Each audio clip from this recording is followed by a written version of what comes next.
ओम जय श्री विष्णु जय माता रानी। दोस्तों आपके अपने चैनल राधे श्याम में आपका बहुत बहुत स्वागत है। तो चलिए दोस्तों, आज हम जान लेते हैं अगहन मास में जो माता लक्ष्मी की पूजा की जाती है, माता लक्ष्मी का व्रत किया जाता है, तो हम वह सरल तरीके से पूजा कैसे करें।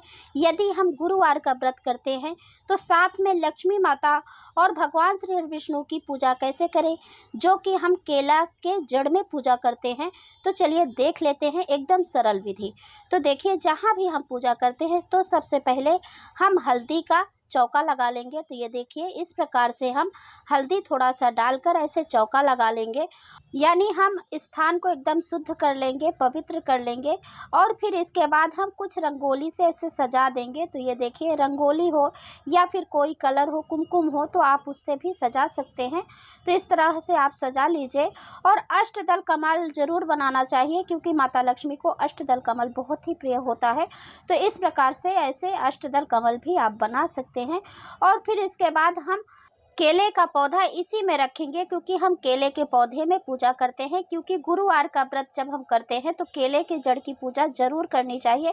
तो इस प्रकार से हम पहले जड़ में जल चढ़ाएंगे, फिर ऊपर से हम जल चढ़ाएंगे।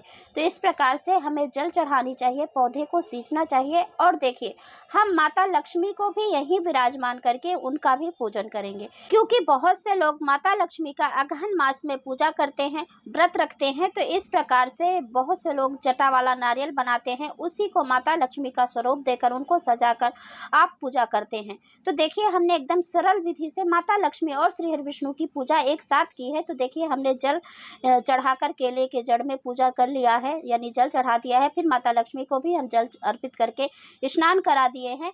और फिर हमने पुष्पों की माला पहना दिए हैं और हल्दी से हम तिलक कर रहे हैं। तो आप हल्दी और कुमकुम से माता लक्ष्मी और श्री हरि भगवान विष्णु को ऐसे तिलक कर सकते हैं। देखिए, केले के जड़ को श्री हरि भगवान विष्णु का स्वरूप ही मानते हैं।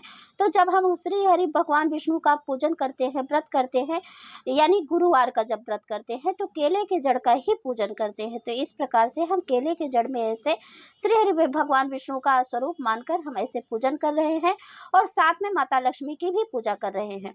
तो ये देखिए, हमने दीपक भी प्रज्वलित कर लिया है और धूप दिखा दिए हैं। तो हमने धूप बहुत ही प्रेम पूर्वक दिखा दिया है।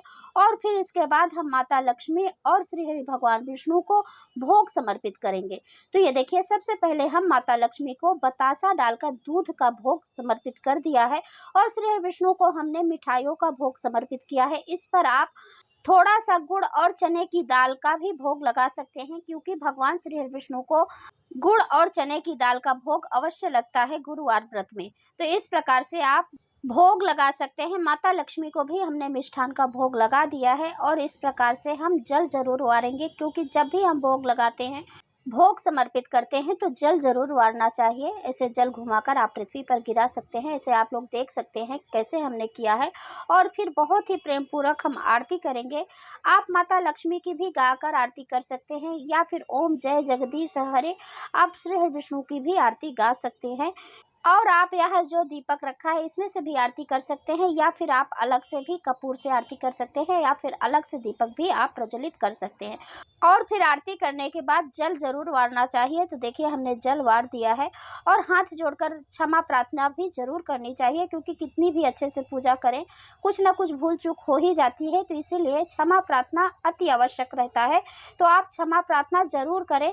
और दोस्तों, यदि आप माता लक्ष्मी का सिर्फ पूजन करना चाहते हैं, उनका सिर्फ व्रत करना चाहते हैं, तो आपकी इच्छा है तो अलग से चौकी लगाकर भी उनका पूजन कर सकते हैं। और यदि आप चाहें तो इस प्रकार से श्री हरि भगवान विष्णु के साथ भी आप पूजन कर सकते हैं। और दोस्तों, जो लोग गुरुवार का व्रत करते हैं, उनके लिए यह तो बहुत ही सरल पूजा है। तो आप दोनों भी पूजा और व्रत एक साथ भी कर सकते हैं। तो दोस्तों, यदि आज का वीडियो आपको पसंद आया है तो लाइक कीजिए, शेयर कीजिए और चैनल को सब्सक्राइब जरूर करें इसी तरह का वीडियो देखने के लिए। अब मैं मिलती हूँ अगले वीडियो में। तब तक के लिए नमस्कार और वीडियो देखने के लिए बहुत बहुत धन्यवाद। जय माता दी।